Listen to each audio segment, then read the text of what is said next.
Et avec nous pour en parler, Serge Daniel, bonsoir, journaliste, écrivain, correspondant au Mali. Vous revenez tout juste de Bamako.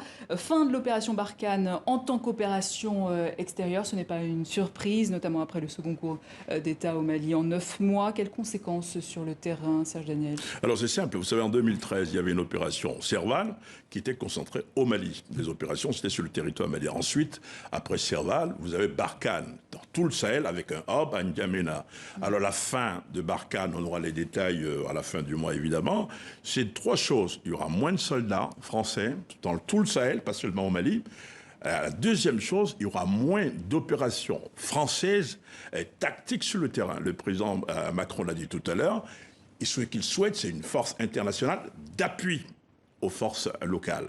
Voilà. Et la question, c'est de savoir qui va remplir ce vide, du coup, laissé par la France. Alors, c'est très important, parce que vous savez qu'il y a le G5 qui ne fonctionne pas entre 5 pays, soutenu par la France. Ce que veut visiblement le président français, c'est que le G5 puisse avoir un mandat robuste de l'ONU, ce qu'il n'a pas toujours pas, pour pouvoir assurer sa propre sécurité. Et maintenant, les forces internationales, comme la France, l'Allemagne, les États-Unis, vont venir en appui à ces forces-là par le renseignement, par des opérations ponctuelles. Donc la sécurité des pays sahéliens aux Sahéliens.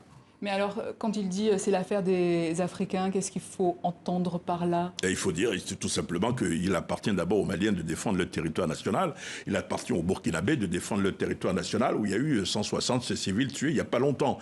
Évidemment, ce que je pense, ce que dit le président français également, c'est qu'attention, le Sahel, c'est vrai, c'est une digue et si elle saute, les terroristes vont venir en Europe. Mais c'est d'abord aux Africains de prendre les décisions nécessaires pour lutter contre le terrorisme dans leur espace.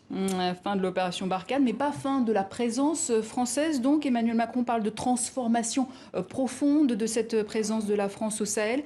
Qu'est-ce que ça veut dire? Les discussions, d'après ce qu'on a appris, les discussions sont en cours avec les Américains, notamment, pour qu'il y ait une force internationale d'appui au Sahel et que ce soit d'abord, je le répète, que Takuba, on en a parlé là, récemment, il y a des forces européennes qui participent à la sécurisation avec l'appui des pays de la zone.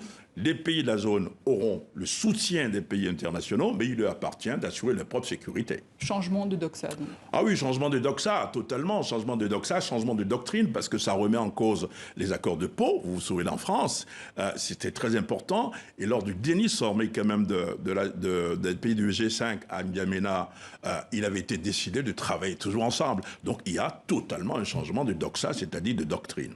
Alors est-ce que la mort du président tchadien Idriss Déby aurait pu influencer, accélérer cette décision de Je le pense, Macron? parce que quelque chose est passé inaperçu. Vous avez des troupes tchadiennes qui sont aujourd'hui dans la zone des 3 frontières, c'est-à-dire la frontière entre le Mali, le Burkina et le Niger. Je vais vous dire, d'après mes informations, c'est la France qui paye les premiers mois, le séjour des premiers mois de cette force-là. Qui va payer? Est-ce que la France va continuer à payer? Je pense que Macron ne le dit pas, mais il veut dire aussi quand même, nous ne serons pas les seuls à payer. Il faut que la communauté internationale prenne ses responsabilités et finance et soutienne financièrement, par exemple, cette force-là. Et il faut rappeler aussi que la France attend sa présidentielle en 2022. Il se trouve aussi que cet engagement au Sahel est aussi impopulaire en France qu'au Mali, on peut le dire.